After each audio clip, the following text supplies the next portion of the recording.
गुरुर्ब्रह्मा गुरुर्विष्णू गुरुर्देवो महेश्वरा गुरुर्साक्षात् परब्रह्म तस्मै श्री गुरवे नमः।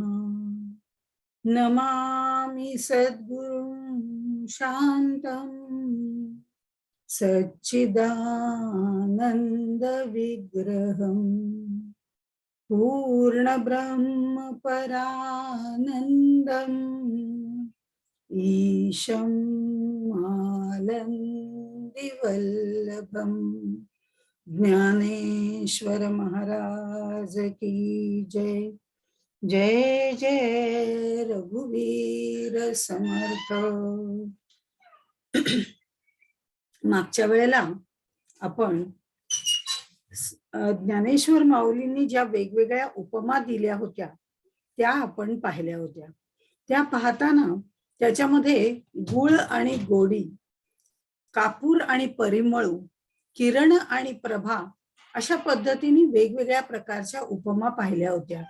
आणि या सगळ्यामध्ये आपण बघितलं की शिव आणि शक्ती हे दोन्हीकडे आहेतच। म्हणजे दिसणं हे शक्तीचं आहे तर असणं हे शिवाचं आहे, असं दोन्ही मिळून हे शिवशक्तीचं सामरस्य या प्रत्येक ठिकाणी आपल्याला पाहायला मिळतं। आता हे सगळं पाहायला मिळत असताना मात्र ज्ञानदेव असं सांगतात की हे बिंब प्रतिबिंब ती वस्तुप्रभा या सगळ्या गोष्टी दिसायला दोन दिसतात पण असतात एकच। आणि हे सगळं सांगता सांगता ते पुढच्या महत्वाच्या मुद्द्याकडे येतात, कारण ही परमात्म तत्व वस्तू जी आहे ती एकच आहे, त्या दोघांचं सामरस्य आहे असं आपल्याला इतक्या वेळ ते समजावून देत आहेत। कारण सामरस्य सांगणं हाच हा या पहिल्या अध्यायाचा उद्देश आहे। पुढे ते असं म्हणतात की 27व्या ओवीमध्ये त्यांनी सांगितलेलं आहे, सर्व शून्याचा निष्कर्षू जिया बाईला केला पुरुषू, जेणे दादुलेनी सत्ता विशेषू शक्ती झाली। ही खरं म्हणजे सर्व शून्याचा निष्कर्षू अत्यंत महत्वाची ओवी आहे। हे ज्ञानदेवांनी सांगितलेलं खरं म्हणजे या अमृतानुभवाच्या बाबतीमध्ये ही अमृतानुभवाची गुरु किल्ली आहे असं म्हटलं जातं। सर्व शून्याचा निष्कर्षू अत्यंत महत्वाची अशी ओवी आहे।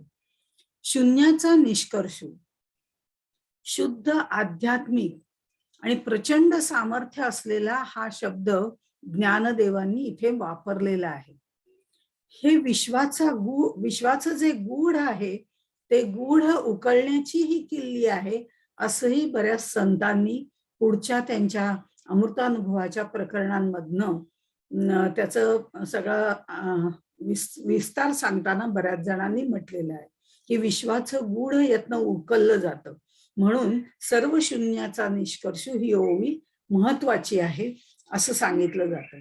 आता सर्व शून्याचा निष्कर्ष याच्यामध्ये शून्य, शून्य म्हणजे काय, तर शून्य म्हणजे काहीच नाही। बरोबर, हे शून्य म्हणजे काहीच नाही, त्याच्या पलीकडे जे आहे ते महाशून्य आहे असं त्यांनी सांगितलं। शून्य म्हणजे काहीच नाही।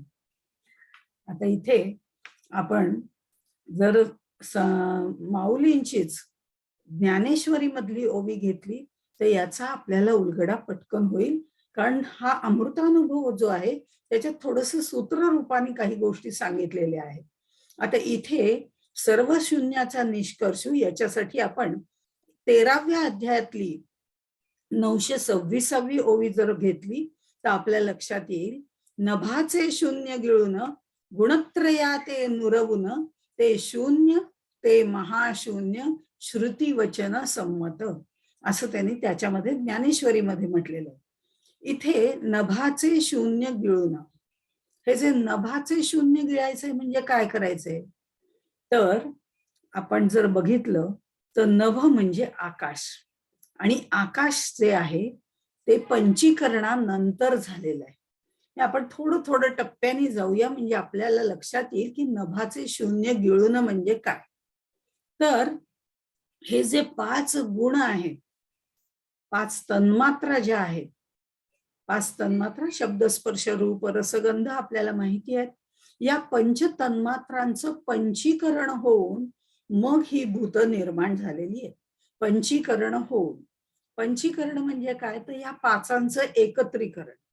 बरं, हे पाचांचं एकत्रीकरण तरी सारख्या पद्धतीने एका समान पातळीत आहे का, तर नाही. तर तसं नसून ज्याचा ज्याचा जो गुण आहे, ज्या ज्या भूताचा, आपण ज्याला म्हणतो की आकाशाचा शब्द हा गुण आहे, तर तो शब्द गुण जो आहे तो अर्धा भाग आणि बाकी सगळे भाग 1 अष्टमांश 1 अष्टमांश 1 अष्टमांश 1 अष्टमांश अशा पद्धतीने जे केलं जातं, ते जे एकत्रित मिसळलं जातं त्याला पंचीकरण असं म्हणतात. आणि हे जे पंचीकरण होतं त्यावेळेला त्याला जडत्व प्राप्त होतं, म्हणून आपल्याला आकाश दिसतं. शब्द स्पर्श रूप रस गंध या पंच तन्मात्रा मात्र सूक्ष्म स्वरूपामध्ये आहेत. त्यालाच 5 गुण असं म्हटलेलं आहे. आणि हेच 5 गुण या 5 पंचमहाभूतांमध्ये पंचीकरण होऊन आलेलं आहे. प्रत्येकाचा आपला आपला अर्धा भाग विशिष्ट पद्धतीने आहे, म्हणून त्याला तो त्याचा गुण असं म्हटलं जातं आणि बाकीचे 4 भाग त्याच्यामध्ये असतातच. ही पंचीकरणाची क्रिया आपल्यातही असते. आपला देहही पंचमहाभूतांचाच बनलेला आहे. ह्या पंचीकरणामध्ये जर आपण बघितलं की नभाचे शून्यत्व गिळून, तर आकाशाचा शब्द, वायूचा स्पर्श, तेजाचं रूप, आपतत्वाचा रस आणि पृथ्वीचा गंध असे हे 5 गुण आहेत. आपण थोडी उलटी सुरुवात केली म्हणजे आपल्या लक्षात येईल की पृथ्वीमध्ये ही 5ही तत्व जी आहेत, ते गुण जे आहेत ते पृथ्वीमध्ये आहेत. म्हणजे शब्द स्पर्श रूप रस गंध. पण त्यातला गंध जो आहे तो पृथ्वीचा स्वतःचा असल्यामुळे तो त्याचा अर्धा भाग तिच्याकडे आहे. मग नंतर आपण त्याच्या पुढे गेलो तर आपाकडे 4च मात्रा आहेत, तन्मात्रा. आपाकडे 4च तन्मात्रा आहेत. पण हे जे मी सांगते हे आपाचं स्वरूप तत्वरूपाने सांगते. जेव्हा त्याचं पंचीकरण होऊन जडत्व येतं तेव्हा हे सगळे म्हणजे 1 द्वितीयांश आणि 1 अष्टमांश या प्रमाणात जसं मगाशी सांगितलं तसं सर्व असतं ते पंचीकरण झाल्यानंतर. म्हणून आपल्याला आप म्हणजे जे त्यातलं रस आहे किंवा पाणी आहे वगैरे या गोष्टी दिसतात पंचीकरण झाल्यावर, जडतत्व आल्यानंतर. आता आपण थोडी ही मधली जी बाजू आहे ती समजावून, पंच तन्मात्रा अत्यंत सूक्ष्म आणि पंचभूत एकत्र होऊन पंचीकरण झालेलं जड ते वेगळं, पण त्या दोन्हीच्या मध्ये एक सूक्ष्म रेषा जी आहे ती म्हणजे शब्द स्पर्श रूप रस गंध याचे जे भाग आहेत ते. त्या दृष्टिकोनात म्हणजे ते आपतत्व, वायू तत्व, तेज तत्व हे मध्ये येतं आणि मग आपल्याला दिसणारा वायू, आपल्याला दिसणारं तेज, आपल्याला दिसणारं आप म्हणजे पाणी वगैरे आपण म्हणतो किंवा रसमय पदार्थ कुठलेही आणि पृथ्वीचं जडतत्व वगैरे. ह्या 3 टप्पे ह्याचे आहेत. हे नीट उलगडून पाहिलं की आपल्या लक्षात येतं की पृथ्वीमध्ये 5 गुण आहेत. शब्द स्पर्श रूप रस गंध या मात्रा आहेत तिच्यामध्ये. आपतत्वामध्ये 4च आहेत. तत्वामध्ये म्हणते मी, आप म्हणजे पाणी, आप म्हणजे एखादा रसमय पदार्थ वगैरे असं नव्हे. तर आपतत्वामध्ये 4 मात्रा आहेत. तेजामध्ये 3 मात्रा आहेत. तर वायूजवळ 2 आहे आणि आकाशाजवळ 1च तन्मात्रा आहे, ती म्हणजे शब्द. असं एक एक त्यातल्या तन्मात्रा कमी कमी होत जातात. म्हणजे जे आकाश तत्व आहे तिथून जर प्रवास केला तर पृथ्वी तत्वापर्यंत येताना अत्यंत ते जड होऊन जातं. पण जडापासनं म्हणजे पृथ्वी तत्वापासनं जर उलटा आपण म्हणजे अन्वय व्यतिरेक या पद्धतीने जर बघितलं तर आपण पृथ्वी तत्वाकडून आकाश तत्वाकडे जायला लागलो की हळूहळू एक एक तन्मात्रा त्यातनं कमी कमी होत जाते. म्हणजे त्याचं सूक्ष्म सूक्ष्म सूक्ष्म रूप होत जातं. हा जो प्रकार आहे तिथे आपण जर बघितलं तर आकाशामध्ये फक्त शब्द हा ही जी मात्रा आहे ती त्याच्याकडे आहे. अन्यथा आकाश म्हणजे पोकळी. ज्या वेळेला विलय होतो तेव्हा पृथ्वी तत्व जे आहे ते आपतत्वात, आपतत्व तेज तत्वात, तेज वायूमध्ये, वायू आकाशामध्ये याप्रमाणे विलीन होतं. ज्याच्यातून जे निर्माण होतं त्याच्यात ते विलीन होतं. हा नियम आहे साधा. त्यामुळे हे सगळं एकात एक विलीन करायचंय. आपल्याही देहामध्ये जी तत्व आहेत ती याच पद्धतीने आपल्याला विलीन करावी लागतात. असं हे पंचीकरण हा एक स्वतंत्र मुद्दा आहे. आपल्या शरीरातलं पंचीकरण कसं होतं, ब्रह्मांडातलं पंचीकरण कसं होतं, हा सगळा वेगळा मुद्दा आहे. पण आपल्याला इथे आता नभाचे शून्यत्व गिळून एवढंच फक्त बघायचं आहे, म्हणून आपण ह्या तन्मात्रांचा उल्लेख केलेला आहे. आता ह्याच्यामध्ये आपण जर बघितलं की आकाश तत्व जे आहे ते इंद्रिय गम्य खरं म्हणजे नाही. कारण आकाश म्हणजे निव्वळ पोकळी आहे आणि पोकळी म्हणजे शून्य आहे. पण आपल्याला मात्र ते जिकडे तिकडे नीलवर्ण दिसतं, नीलवर्ण भासत, हे सत्य नसून जिथपर्यंत आपली दृष्टी जाते तिथपर्यंत ते नीलाभास जो आहे तो आपल्याला होणारा भ्रम आहे. त्यामुळे आकाश म्हणजे शून्य, शून्य म्हणजे पोकळी, पोकळी म्हणजे शून्य. आणि म्हणून ह्या सगळ्याचा जो शेवट आहे, पंच महाभूतांचा शेवट आहे, त्याचं जे विलिनीकरण आहे ते सर्व आपोआपच आकाश तत्वामध्ये होतं. इथे हे नभ किंवा आकाश उरतं, आकाश तत्व उरतं, बाकी सगळी तत्व त्याच्यामध्ये विलीन होऊन जातात. पृथ्वी आप तेज वायू ही जी आहेत ही थोडीशी इंद्रिय गम्य, पण आकाश इंद्रिय गम्य नाही. आकाशाचा आपल्याला भास होतो, भ्रम होतो, आणि भ्रम म्हणजे अज्ञान. आणि आकाश जे आहे तो शब्द गुणांनी जरी असला तरी सुद्धा आकाश ही पोकळी आहे. आपली दृष्टी जाते तिथपर्यंत आपल्याला त्याचा भ्रम होतो. ही सगळी जी म्हणजे ह्या सगळ्यामध्ये जे आपण बघितलं तर हे नभाचे शून्य गिळून, म्हणजे इथपर्यंत ही सगळी तत्व पंचीकरण झालेली जी आहेत ही सगळी तत्व त्या आकाश तत्वामध्ये विलीन व्हायचे. म्हणजे नभ जे आहे त्याचं शून्यत्व म्हणजे पोकळी जी राहते ती पोकळी सुद्धा गिळून टाकायचे, ती सुद्धा मुरवून टाकायचे. कारण शेवटी आकाश तत्व सुद्धा आपण जर बघितलं तर विलीनच होतं. पंचमहाभूतांना घेऊन ते मायेमध्ये विलीन होतं. म्हणजे हे नभाचे शून्यत्व गिळून. पुढे म्हटलेलं आहे गुणत्रया ते नुरवून. आपण ज्ञानेश्वरीची ओवी बघतोय आता 13व्या अध्यायातली 926वी. तर त्यामुळे गुणत्रया ते नुरवून. आता हे सगळं जे आहे ते त्रिगुणांपासून जे आपण निर्माण झालेली प्रकृती जी आहे त्यामधले तमगुणापासून ही पंचमहाभूत निर्माण झालेली आहेत. मग हे त्रिगुण जे आहेत त्यातला तमोगुण जो आहे त्याच्यापासून जी ही भूत निर्माण झालेली आहेत ही खरं म्हटलं तर ही पंचमहाभूत तमोगुणामध्ये विलीन होतात. कारण ती त्याच्यापासून निर्माण झालेली आहे. जरा थोडं खोलातलं ज्ञानेश्वरीमध्ये सांगितलेली, नाही तर जनरली आपण असं म्हणतो की पंचमहाभूत आहेत ती नंतर मायेमध्ये विलीन होऊन जातात. पण माया कोणती, मूळ माया का गुणक्षोभिणी माया का कोणती माया, हे आपण उल्लेख करत नाही. कारण माया म्हटलं की त्याच्यामध्ये सगळ्या आल्या. पण तो जो बारकावा आहे तो ज्ञानेश्वरीमध्ये माऊलींनी उलकुलून दाखवलेला आहे.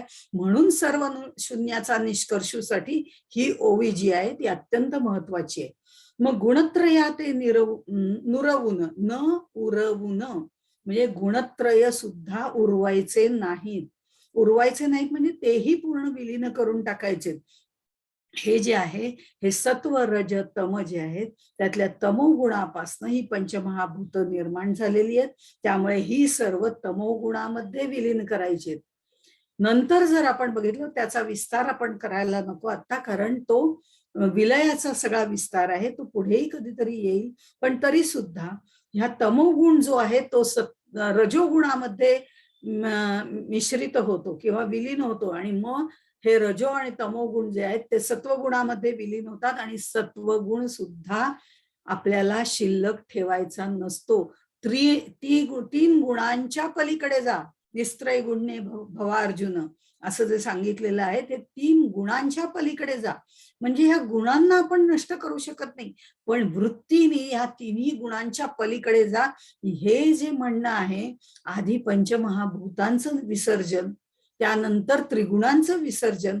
कारण त्रिगुण जे आहेत ते त्रिगुण न उरवून म्हणजे प्रकृती शून्य होणं आहे.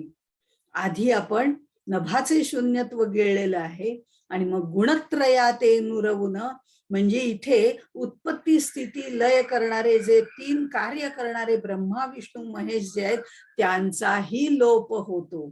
हे ब्रह्मा विष्णू महेश हेच गुणत्रयाचे देवता आहेत. सत्व रज तम यांच्या देवता आहेत. जर सत्व रज तमच उरले नाहीत तर त्या देवताही उरत नाहीत आणि ह्या देवताही पुन्हा मायेमध्ये विसर्जित होतात. आणि हे जे त्रिगुणाचं काम आहे, हे त्रिगुण हे प्रकृती जी आहे तिच्यातनं निर्माण झालेले आहेत. आणि ही प्रकृती ज्या वेळेला त्रिगुण जातात, त्याचं कार्य करणारी देवता नष्ट होऊन जाते, विलीन होऊन जाते, त्यावेळेला जी अवस्था प्राप्त होते तिला प्रकृती शून्य असं म्हटलं जातं. आता इथे हे साकार असलेली पंचमहाभूत गेली, ही प्रकृती शून्य झालं म्हणजे त्रिगुण न उरवणं तिथपर्यंत झालं, म्हणजे नभाचे शून्य गिळून गुणत्रया ते नुरवून. मग आता ह्या प्रकृती शून्य अवस्था ज्या वेळेला प्राप्त होते ती अष्टधा प्रकृती सुद्धा नाहीशी होऊन जाते. म्हणजे सगळं शून्य होऊन जातं, सगळं मोकळं होऊन जातं, सगळं पोकळ होऊन जातं. आणि ह्या सगळ्यामध्ये प्रकृती लोप पावली, प्रकृती लोप पावली, मी काय म्हणते ते लक्षात घ्या. प्रकृती लोप पावली की पुरुष तत्वाचं अस्तित्वच राहत नाही. त्यामुळे पुरुष तत्व आपोआपच लोप पावतं, कारण तिच्याशिवाय तो प्रकट होऊ शकत नाही आणि त्याच्याशिवाय ती कार्य करू शकत नाही, हा सिद्धांत आहे. त्यामुळे प्रकृती शून्य होणं म्हणजेच त्या पुरुष तत्वाचं सुद्धा लोप होणं. मी लोप होणं म्हणते, नष्ट होणं म्हणत नाही. त्यामुळे प्रकृती लोप पावली की त्याचं वेगळं अस्तित्वच राहत नाही, ते तत्व प्रकट होऊ शकत नाही. ते निर्गुण निराकार इंद्रिय अगोचर असं जे तत्व आहे ते पुरुष तत्व वेगळं राहतच नाही. हे प्रकृती शून्य ओलांडलं, तो अंधार ओलांडला, ते पुरुष शून्य सुद्धा आपल्याला दिसत नाही. म्हणजे परब्रह्म सत्ता जी आहे ती जी आहे ते महाशून्य आहे पुढचं. आणि हे महाशून्य म्हणजे शून्य ते महाशून्य असं जे त्यांनी म्हटलंय श्रुती वचन संमत असं उपनिषदांमध्ये सुद्धा म्हटलेलं आहे. त्यामुळे त्यांनी श्रुती वचन संमत श्रुतींमध्ये म्हटलेलं आहे असं सांगून केलेलं आहे. आता हे झालं ब्रह्मांडाच्या दृष्टिकोनातून. हेच आपण थोडस आपल्यातनं बघितलं की आपल्या लक्षात येईल की मनुष्याच्या बाबतीत सुद्धा पंचमहाभूतांचा देह आहे. खूप खोलात न जाता वरवर विचार करूया, म्हणजे आपल्याला फक्त सर्व शून्याचा निष्कर्ष काय आहे तिथपर्यंत जाता येईल. हा आकाशाचा गुण जो आहे तो म्हणजे आपला सूक्ष्म देह ज्याला आपण म्हणतो, जिथे भाव भावना विचार कल्पना हे सगळं आपलं शांत होऊन जातं. सर्व शांत होणं, कर्तव्यता नाही, प्राप्तव्यता नाही, प्राप्तव्य नाही, कर्तव्य नाही, अहम भाव सुद्धा निघून जातो, निर्विचार निस्तरंग होऊन जाते. ही जी अवस्था आहे म्हणजे आधीपासून यायचंय ना, पृथ्वी तत्वापासून वगैरे सगळं सगळं एक एक विलीन करत करत नंतर मग आकाश तत्वापर्यंत आपण येतो.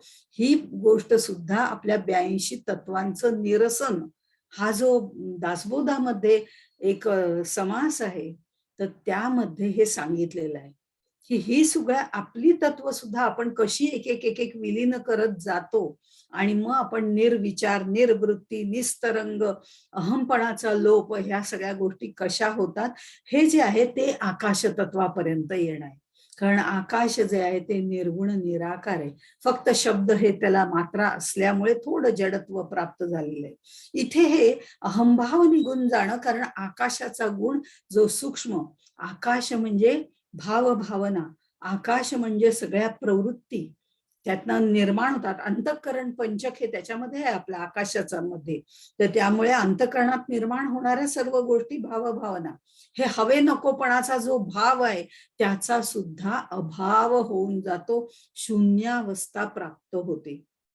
एक उदाहरण द्यायचं झालं तर आपण जॅपनीज लोक ते एक घडीचा पंखा असा तो असा सगळा घडी करून ठेवलेला असतो, नंतर तो असा उघडतात, त्याला अशा घड्या घड्या असतात आणि मग तो घडीचा पंखा उघडायचा, हा जो उघडला जाणं म्हणजे संपूर्ण भावपूर्ण जीवन. आणि हळूहळू तो पंखा बंद करणं म्हणजे तो मिटायचा आहे, म्हणजे निस्तरंग अवस्था. हा प्रकार आहे. इथे भाव अभाव हे जे सगळं आहे ते आपण ह्याच्या आधी पाहिलं होतं. आणि अहंभावाचा सुद्धा इथे निराश होतो, हवे नकोपणाचा निराश होतो, बाह्य वृत्तींचा तर निराश आधीच झालेला असतो, अंतर्वृत्ती सुद्धा निस्तरंग होऊन जातात. आणि मग जे निर्माण होतं ते शून्य निर्माण होतं, ते पोकळ निर्माण होतं. पण ते निष्क्रिय आहे असं आपण म्हणतो. पण निष्क्रिय म्हणजे आपण ज्याला निष्क्रिय म्हणतो ते निष्क्रिय नव्हे. काही न करुनी, करुनी अकर्ता असं जे असलेलं आहे ते निष्क्रिय होणं आहे. म्हणजे सर्व करायला शक्ती प्रदान करतो. निष्क्रिय योगी असं म्हटलं जातं. ते निष्क्रिय योगी ज्या वेळेला तिथे बसलेला असतो त्यावेळेला तो स्वतः तिथे काही करत नाही, पण त्याच्या प्रेरणेने बऱ्याच गोष्टी चालू होतात. हा निष्क्रिय योगी याच्याबद्दलही खूप मोठं सांगता येण्यासारखं आहे. थोडक्यामध्ये हा आधीचा प्रकृती शून्य जे होणं आहे ना, ते प्रकृती शून्य होणं ही मानवाची आत्ता जी सांगितलेली आहे ती मानवाची शून्य अवस्था आहे. मगाशी जी सांगितली ती ब्रह्मांडाची शून्य अवस्था आहे. आणि ही शून्यावस्था ज्या वेळेला ओलांडून आपण जावं लागतं, कारण शून्य म्हणजे पोकळी, काहीच नाही. पण आपल्याला जे जायचंय ते शून्य ते महाशून्य हा प्रवास करायचा आहे. आणि ती पोकळी जी आहे ती पण सोडून द्यायची. ही वासना सुद्धा शून्यवत होऊन जाणं म्हणजे इथे आपलं अस्तित्वच नाहीसं व्हायला लागतं. आणि हे अस्तित्व नाहीसं होणं हे अत्यंत अवघड असतं. अनेक वर्षांचं जे मनावर बिंबलेलं आपलं अस्तित्व, अहमची सूक्ष्म भावना, अहम, अहंता, अहंकार, दर्प, या पुढच्या 3 तर सोडूनच दिलेल्या आहेत. पण केवळ आणि केवळ ज्या अहम या सूक्ष्म भावनेनी आतापर्यंत आपण सर्व कर्म करत होतो, आतापर्यंत आपण निष्काम भक्तीपर्यंत आलेलो होतो, सत्वगुणाधिष्ठित भक्ती करत होतो, या सगळ्या गोष्टींची शांतता निर्माण होते. आणि हे शून्यवत होऊन जातं. आपल्यातला अहम सुद्धा विरघळायला लागतो आणि तो शून्यवत होऊन जातो. आणि मग आपलं अस्तित्व राहत नाही आणि मग आपल्याला सगळीकडे अंधार दिसायला लागतो. हा खूप मोठा ही अंधाराची पोकळी आहे. याच्यामध्ये सहज जाता जाता सांगते, अर्थात ते तत्वज्ञान आणखीन वेगळं आहे, वेगळ्या पद्धतीने मांडलेलं आहे. ते म्हणजे अरविंदांचं तत्वज्ञान. ते जर सावित्री हे पुस्तक वाचलं तर आपल्या लक्षात येईल, तिथे सुद्धा ती सावित्री अज्ञानाच्या मध्ये अशी गोंधळून जाते. तिला काही समजत नाही, कुठे जावं हे कळत नाही. ही जी अवस्था आहे ना, ती इथे आपल्याला निर्माण होते आपलं अस्तित्व संपल्यानंतर. आणि मग आपल्याला तीही अवस्था ओलांडली म्हणजे शून्य ते एक क्षणाचं काम असतं. क्षण क्षण जे प्रत्येक वेळे हरिपाठामध्ये म्हटलेलं ना, त्याचाही संदर्भ इथे येतो की क्षणाक्षणाला नाम घे. इथे कुठेतरी आपण जे आयुष्यभर नाम घेत असतो त्याचा उपयोग इथे होतो. आणि यातनंही आपण क्षणात पलीकडे जातो. आणि पलीकडे गेल्यावर मग महाशून्यापर्यंत आपण जातो. हे महाशून्य म्हणजे ते परमशिव तत्व आहे आणि ते प्राप्त होतं. पण हा जो मधला प्रवास आहे शून्य ते महाशून्य, इथे आपलं सगळं प्रकृती तत्व आपलं नष्ट झालेलं असतं. आणि जे पलीकडे असणारं शिवमंगल तत्व जे आहे ते जे आहे तेही आपल्याला प्राप्त झालेलं नसतं. असं पोकळीतली अवस्था जी आहे ती तिथे प्राप्त झालेली असते. पण त्यावेळेला आपली आतली शिवशक्ती जी आहे ती जागृत व्हायला लागते. अहमचं विसर्जन जसं होतं तसं शिवशक्ती, आपण शिवरूप व्हायला लागतो. आपल्यामध्ये शिवशक्ती यायला लागते. आणि मग ते जेव्हा पूर्ण होतं त्यावेळेला आपण त्या महाशून्याकडे जातो. हा प्रवास शून्य ते महाशून्याचा आहे. ही मूळ शक्ती जागृत होणं म्हणजे माणूस पुन्हा त्या महाशून्याकडे जाणं आहे, त्या शिवतत्वाकडे जाणं आहे. त्याचं एक उदाहरण देते. आपण पिचकारी, रंगपंचमीच्या दिवशी पिचकारी भरतो. या पिचकारीमध्ये पाणी असतं पण बाहेर तर पडलेलं नसतं. पिचकारीचा दट्ट्या दाबला की ते पाणी उसळून बाहेर येतं आणि बाहेर पडतं, जोरात बाहेर पडतं. तसं ही मूळ शक्ती जी आहे ती जागृत झाली की मनुष्य शून्यावस्थेतून जागृत होतो आणि महाशून्याकडे जातो. या महाशून्याला, हे महाशून्य जे आहे ते भरीव महाशून्य आहे आणि त्याला अधिष्ठान जे आहे ते परब्रह्माचं आहे, म्हणजे परम मंगल शिव असं ज्याला म्हटलं जातं त्याचं आहे. आपण ह्याच्या आधी बघितलं होतं की हे शिव आणि शक्ती जे आहेत ते एकाच अधिष्ठानावर चारुस्थळी झोपलेले आहेत, शांतपणे बसलेले आहेत. चारुस्थळ जे आहे ते हे महाशून्य, ते जे आपण शून्य ओलांडून पलीकडे गेलेलो आहे ना ते महाशून्य, त्याच्यावरती हे ते जे अधिष्ठान आहे ते शिवमंगल असं जे आहे ते चैतन्य स्वरूप आहे, ब्रह्मस्वरूप आहे. अस्तित्व, चैतन्य, क्रियाशक्ती म्हणजे सच्चिद आनंद स्वरूप भरीव शून्य आहे, त्याला आम्ही महाशून्य असं म्हणतो. ते काहीही न करणारे म्हणजे अक्रिय आहे, अनादी आहे, अनंत आहे, अविकारी आहे. ते नक्की कसं आहे तर ते सर्व शून्याचा निष्कर्षू असं ते आहे, असं त्यांनी म्हटलेलं आहे. ते कसं आहे हे सांगता येत नाही, पण सगळं असलेलं असं ते आहे, पण तरीही त्याच्यामध्ये शुद्ध स्वरूपाची जाणीव आहे, ते हरिमय आहे आणि हे सगळं जे आहे ते सच्चिद आनंद स्वरूप असं भरीव शून्य आहे. आणि हे भरीव शून्य जे आहे ते म्हणजे महाशून्य आहे. म्हणून त्यांनी आधी म्हणताना असं म्हटलेलं होतं, शून्य ते महाशून्य, सर्व शून्याचा निष्कर्ष. हा जो शून्याचा निष्कर्ष आहे ना तो निष्कर्ष म्हणजे महाशून्य आहे. आणि महाशून्य म्हणजे काय आहे? ते परममंगल शिवतत्व आहे. आता पुन्हा ते आपल्या सामरस्याच्या दृष्टिकोनातनं परत खाली येतात, आपल्याकडे येतात, कारण हे परममंगल शिवतत्व जे आहे ते महाशून्य तत्व आहे. त्यालाच त्यांनी म्हटलेलं आहे, हे जे शून्याचा निष्कर्ष जो आहे अत्यंत शुद्ध स्वरूपातलं जे आहे, जिया बाईला केला पुरुषू. मग ते पुन्हा परत येत आहेत आपल्याला शिवशक्ती सामरस्य सांगण्याकरता. ते जे सांगतायत ते असं म्हणतात, जिया बाईला केला पुरुषू. आता हा जे इतकं उच्च स्तरावरचं आहे, म्हणजे किती ते उच्च स्तरावरचं आहे, शून्य ते महाशून्य. आणि ते महाशून्य हे सगळ्या शून्यांचा निष्कर्ष असं म्हटलेलं आहे, सार काढलेलं आहे. आणि हे जे सार आहे तिला बाईला केला. जिया, जिया म्हणजे ह्या परमशून्याला तिने बाईला केलाय, म्हणजे बघा तिची शक्ती किती आहे. जेणे दादुलेनी सत्ता विशेषू. आता एक उदाहरण देते की ज्या वेळेला लक्ष्मी स्वयंवर मांडलं गेलं, त्यावेळेला लक्ष्मी स्वयंवराची जर आपण भागवतातली कथा ऐकली तर आपल्या लक्षात येईल, त्यावेळेला जे सर्व देव होते ते सगळ्या देवांना असं वाटत होतं, काय ही सुंदर लक्ष्मी आहे, ही आपल्यालाच प्राप्त व्हावी, आपल्यालाच. आणि म्हणून सर्वजण, सम्राटही तिथे आले होते, राक्षसही तिथे आले होते, देव, सम्राट, राक्षस सर्वजण अत्यंत भरजरी पोशाखामध्ये दागदागिने घालून, कारण लक्ष्मी आहे तिला आकर्षित करून घ्यायचंय असं सगळं करून आलेले होते. वेगवेगळ्या माळा वगैरे घातलेल्या होत्या आणि लक्ष्मीने जी हातात फुलांची माळा घेतलेली होती आणि ती आता त्यांनी आपल्यालाच घालावी या अपेक्षेने हे सगळेजण उभे होते. पण लक्ष्मीनी त्यांच्याकडे वळून सुद्धा पाहिलं नाही. आपल्याला ही कथा माहिती आहे, त्याचा विस्तार करण्याची आवश्यकता नाही.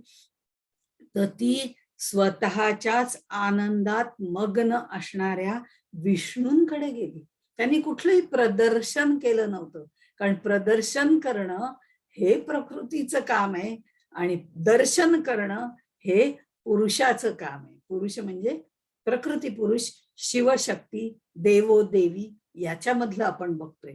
मग ती मात्र गेली, ती विष्णूंच्याकडे गेली आणि त्यांना तिने माळ घातली. शांत बसलेले विष्णू चाळवले गेले. अरे, कोणी माळ घातली? ते आपल्याच आनंदामध्ये होते, पण आपल्याच आनंदामध्ये असताना ते ते ते हे सकल शून्याचा निष्कर्ष महाशून्य जे आहे, ज्याला आपण म्हटलं की अस्ति भाती प्रिय किंवा सच्चित आनंद, असे शांत स्वरूपात आपल्याच आनंदात निमग्न शांत निवांत असलेलं परब्रह्म होते.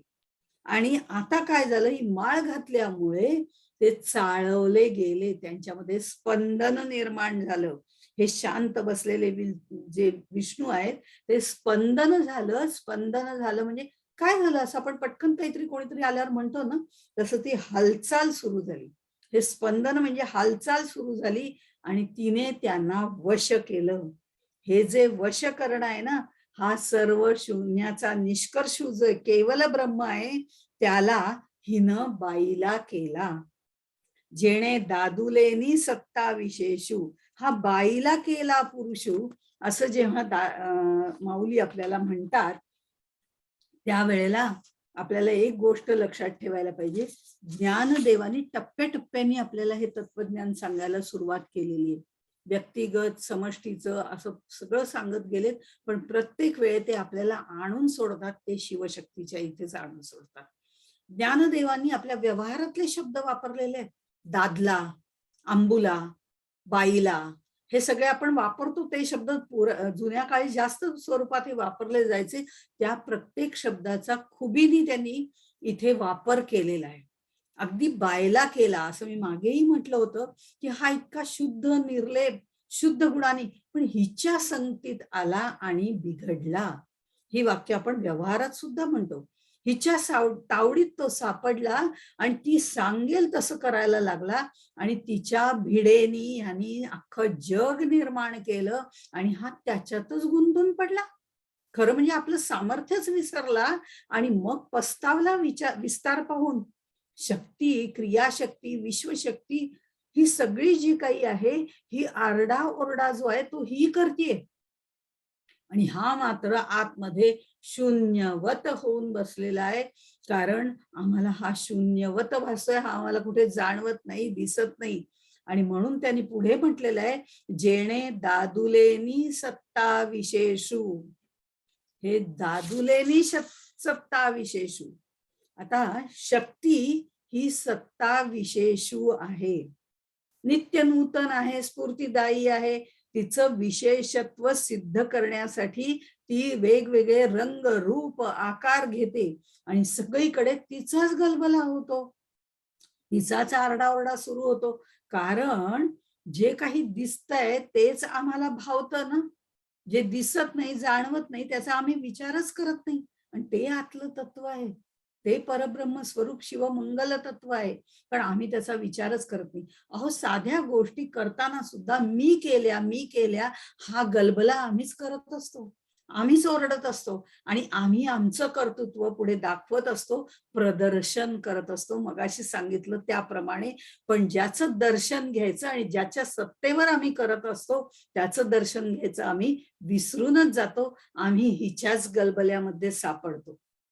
त्या शक्तीकडे लक्ष देण्याच्या ऐवजी ती शक्ती ज्याच्या जोरावर कार्य करते तिच्याचकडे आम्ही लक्ष देतो.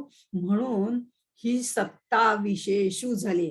म्हणजे आम्हाला वाटतं तिचीच सत्ता आहे, हा काहीच नाहीये, हा शून्यवत प्राप्त पडलेला आहे. म्हणजे हे जे स्पंदन आहे त्या स्पंदनाला सत्ता प्राप्त झालेली आहे असं आम्हाला वाटतं, पण वाटतं तसं नसतं. वाटतो हा भ्रम असतो आणि आम्ही तिच्यातच म्हणजे त्या शक्तीमध्येच गुंतून जातो. हे सत्ता विशेष हा शब्द त्यांनी खूप खुबीने वापरलेला आहे. सत्ता विशेष हा सामासिक शब्द आहे बरं का. विशेष या शब्दाने मात्र सत्ता हे पद झाकाळून टाकलेलं आहे. म्हणून ते सत्ता विशेष म्हणजे शक्ती. या विशेष आविष्काराने ही सत्ता जी आहे ती दिसेनाशीच झालीये. तिला काही रंगच राहिलेला नाही, ती दिसतच नाहीये. असं सगळं ते इथे झालेलं आहे ना, त्याला त्यांनी म्हटलेलं आहे की हे आपलं स्वरूप, सामर्थ्य हे सगळं तो विसरलाय. अस्ति भाती प्रिय हे गुण विसरलाय आणि तिच्या नामरूपाच्या कोंडीमध्ये हा सापडलेला आहे. हे तिचं सत्ता पण झाकोळलं गेलेलं आहे. आता ह्याच्यामध्ये मी म्हटलं खरं म्हणजे विशेषू या शब्दाबद्दल थोडंसं सांगते. थोडासा हा एकदा सर्व शून्याचा निष्कर्ष समजला की आपल्याला हिने त्याला बाईला कसं केलं तेही समजतं आणि तिची सत्ता कशी चालली हेही समजतं. आता ह्याच्यामध्ये सामान्य आणि विशेष या संज्ञा आपल्याला अध्यात्मामध्ये गेलेल्या असतात. सामान्य म्हटलं म्हणजे कोणतंही फूल. आपण हरिपाठामध्ये बघितलेलं आहे. म्हणजे मला भगवंताची पूजा करायची म्हटल्यावर मला कोणतीही फुलं चालतील. जास्वंदीची चालतील, गुलाबाची चालतील, अमक्याची चालतील, जाईची चालतील, जुईची चालतील, काही नाही. सामान्य. सामान्य म्हणजे सर्व समावेशक. सगळ्या गोष्टी सामान्यपणे पण आपण व्यवहारात मात्र सामान्याला फारसं लक्ष देत नाही, विशेषला महत्व देतो. तेच मायेमध्ये गुंतणं आहे बरं का. कारण सामान्य म्हणजे कोणतंही फूल मला चालेल. पण मी ज्या वेळेला म्हणते की आज मला शंकराचीच पूजा करायची आहे, मला लाल फुलं नकोयत, मला पांढरच फुल हवंय, झालं. म्हणजे लाल सगळी फुलं बाद झाली, मग फक्त पांढरी फुलं आली. बरं त्याच्यात मी म्हणेन की मला फक्त सुगंधितच हवेत.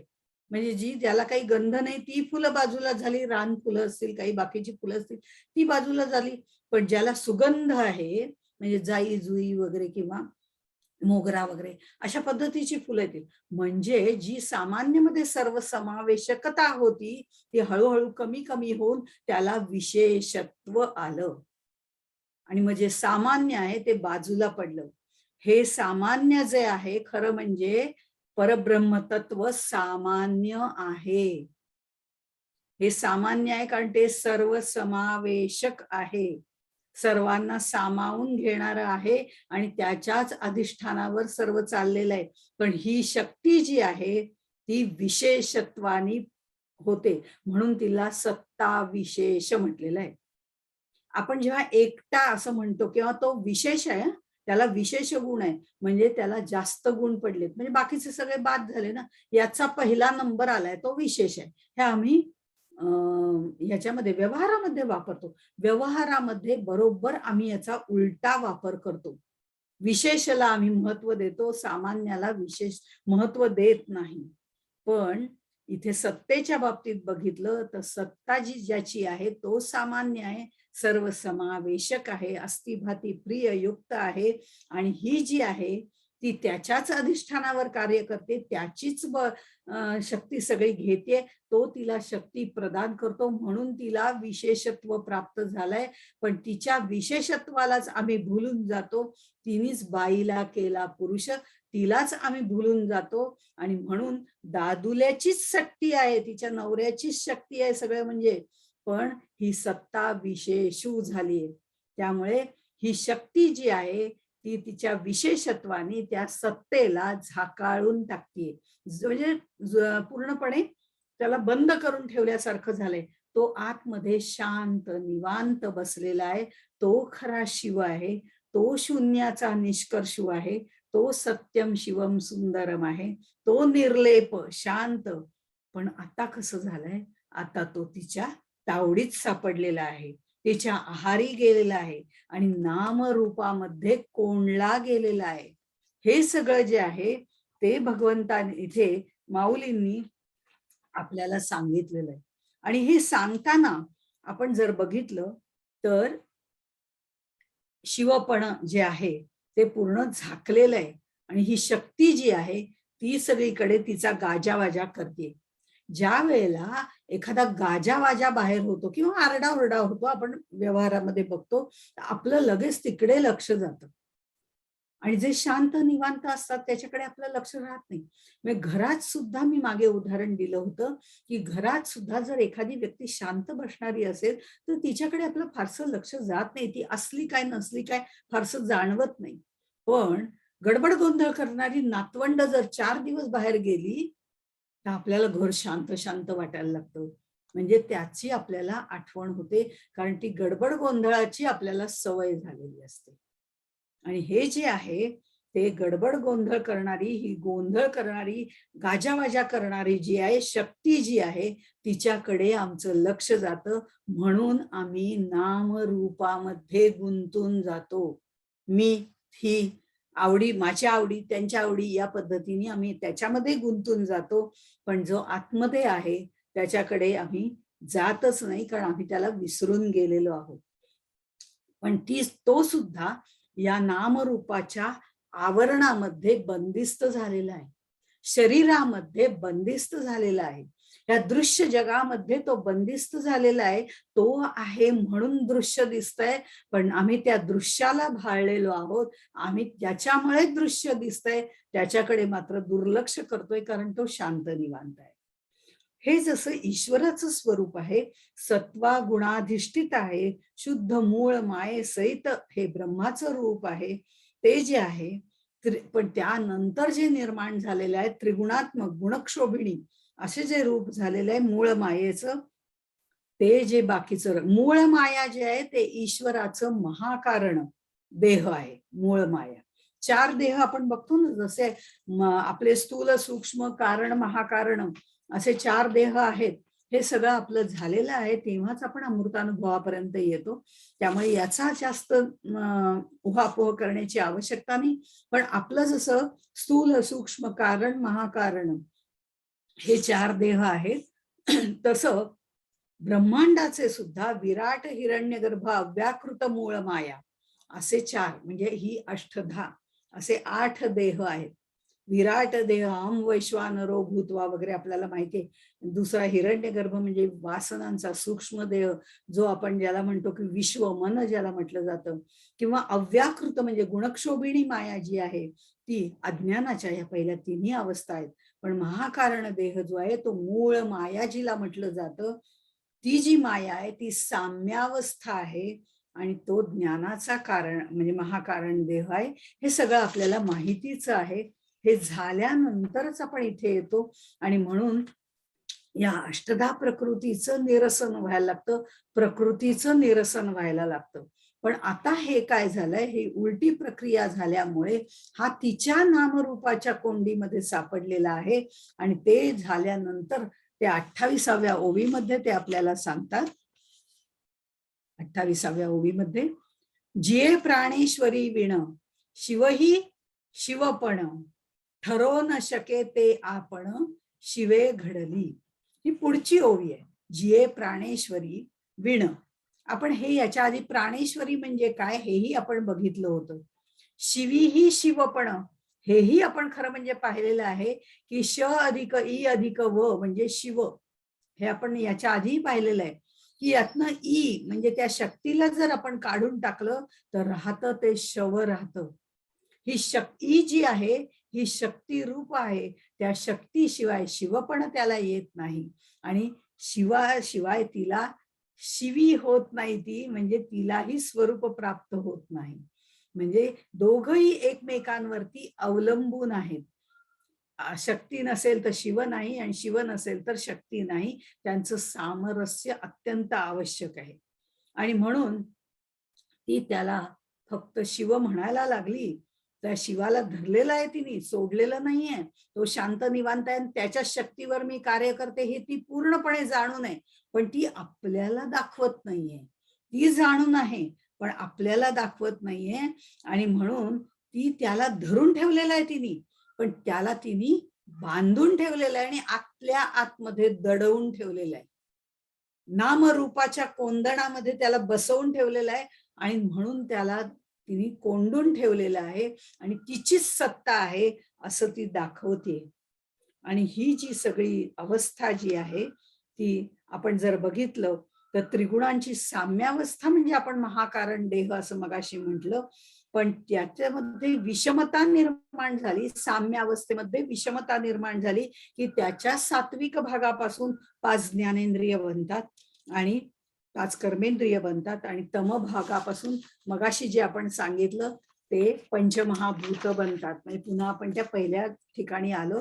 पण याचा विस्तार न करता आपण पुढच्या ओळी जवळ जाऊया. शिव आणि शक्ती हे जे आपण बघितलं, प्राणेश्वरी विण, खरं म्हणजे ती प्राणेश्वरी आहे. आपला प्राण तिला त्यांनी काढून दिलेला आहे. पंचप्राणाबद्दल आपण ह्या आधी बघितलंय.